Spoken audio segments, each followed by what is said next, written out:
better story than showing some abandoned towns, near the hot zones, as if it's a big surprise that people, left those areas.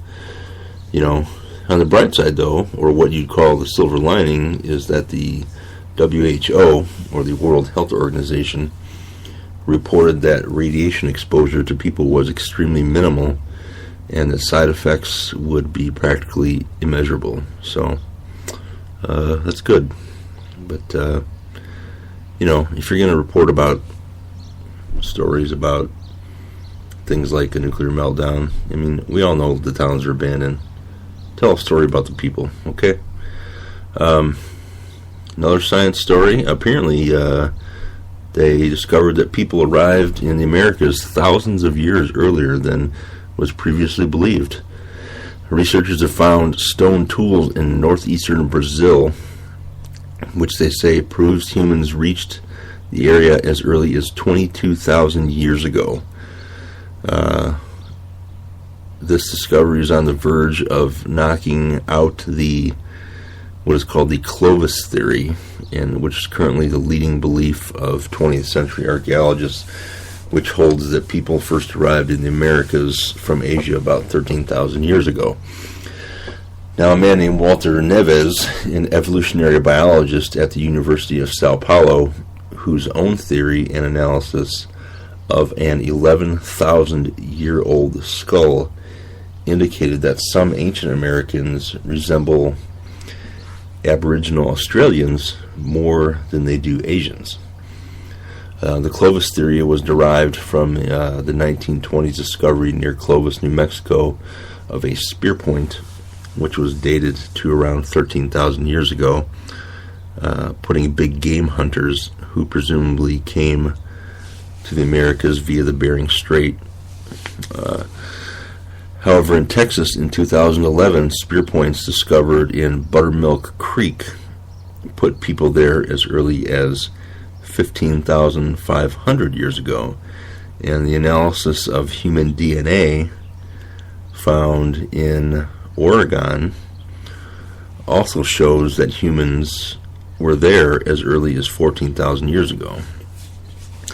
Now, there's more studies and evidence from South America putting humans hunting in Uruguay about 30,000 years ago, 14,800 years ago in Monteverde, and in Brazil, showing humans arriving there 10,000 years before they arrived in North America. Basically, I think what all this is telling us is that people probably came to the Americas via a variety of routes and from a variety of other locations. Asia, Australia, Northern Asia, the Polynesian Islands. Why not? If people could adventure from one part of the world, why not another, and still another? People could have came from everywhere had they had the wherewithal and the luck to make such a journey and make it successfully. People then were in no hurry to migrate, as they followed game.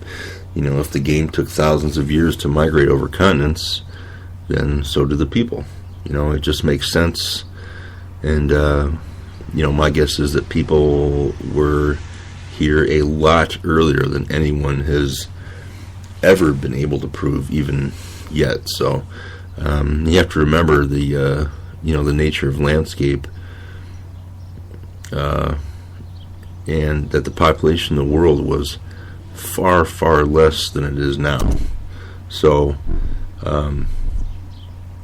they say, well, why were there not more discoveries of, skulls or bones or this kind of stuff going on? And what I can say about that is that, if the population, you have to think of how we're growing now. Back then, there wasn't a huge population of people. Animals were probably eating dead people. There wasn't a whole lot of burials. There wasn't a whole lot of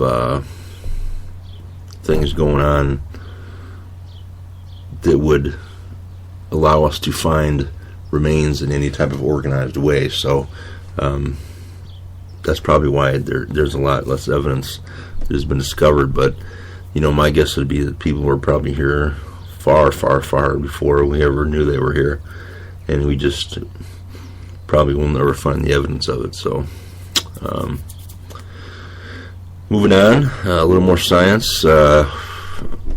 Some earthquakes in Ohio. Recently I came across an article that kind of scares me a little, because this is a topic that I've always had some interest in. Apparently there have been a series of small and somewhat unnoticeable earthquakes in a place far too close to home for me. Researchers have discovered that in Ohio, near the town of Youngstown, they've discovered that fracking, or what is referred to as fracking, but is actually the hydraulic fracturing of the ground for the purposes of mining oil and gas reserves, may be causing these earthquakes. There's been a lot of controversy in the media about the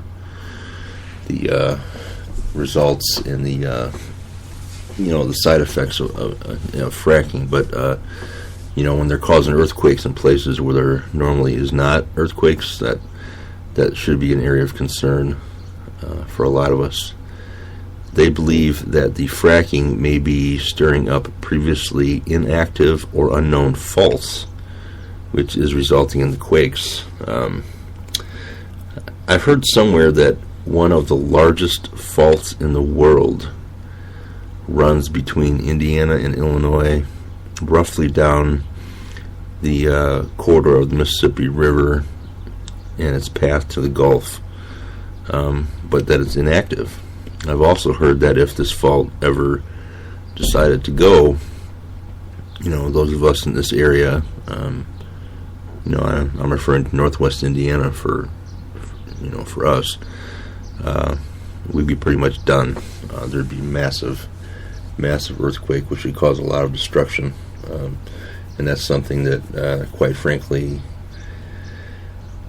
governments, citizens, and emergency personnel are not prepared for, and quite frankly, probably are incapable of ever preparing for. So,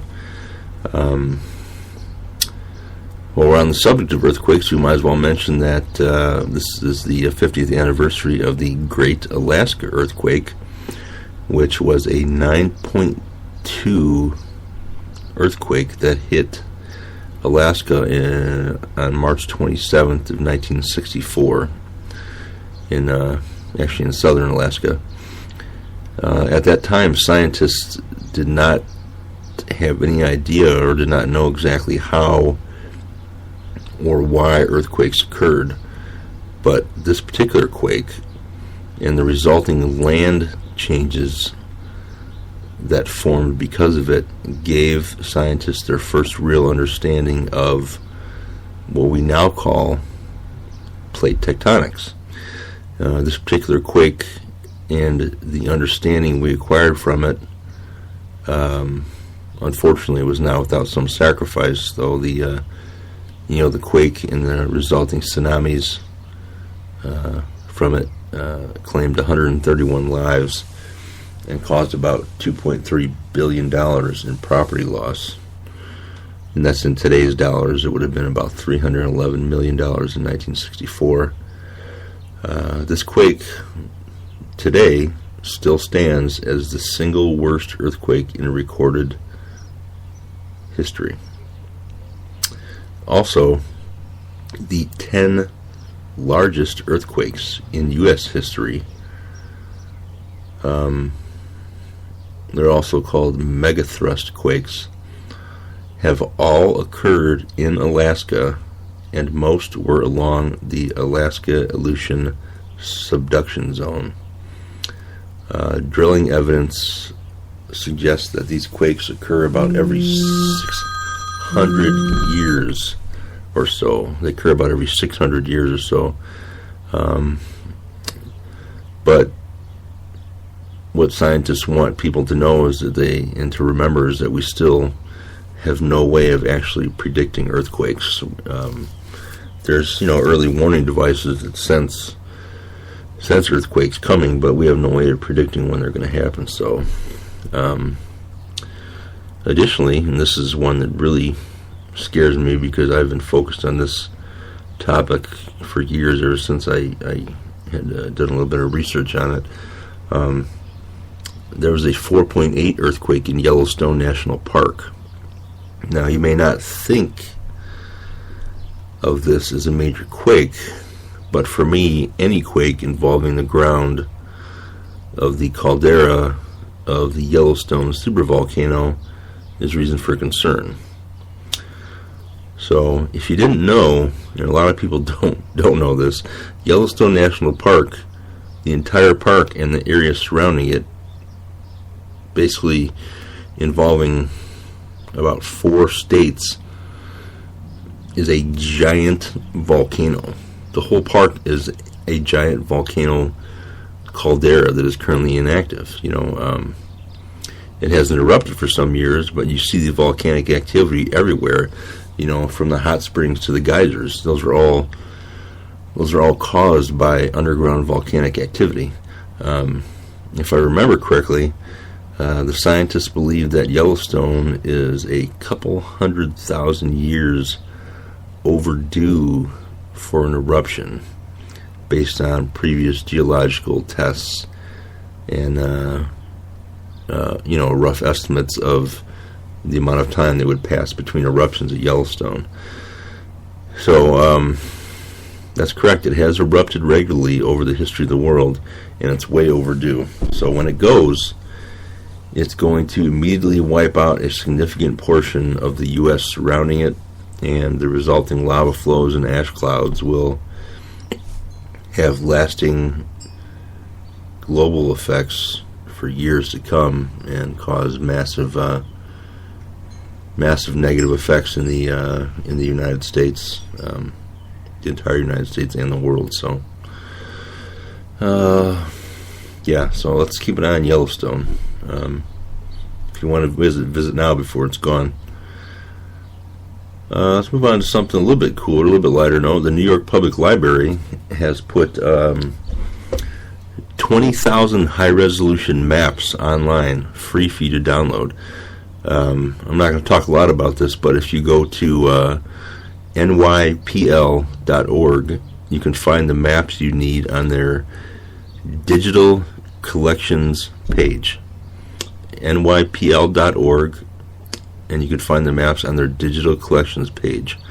You can download the maps through their map warper. There must be a software program that's on their website. They call it the map warper, but you must first create an account in order to do so. But that's cool. 20,000 high resolution maps for you to download from the New York Public Library. So that's cool. I got another song for you from one of my favorite people, Regina Spektor. Check it out.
Remember all their faces, remember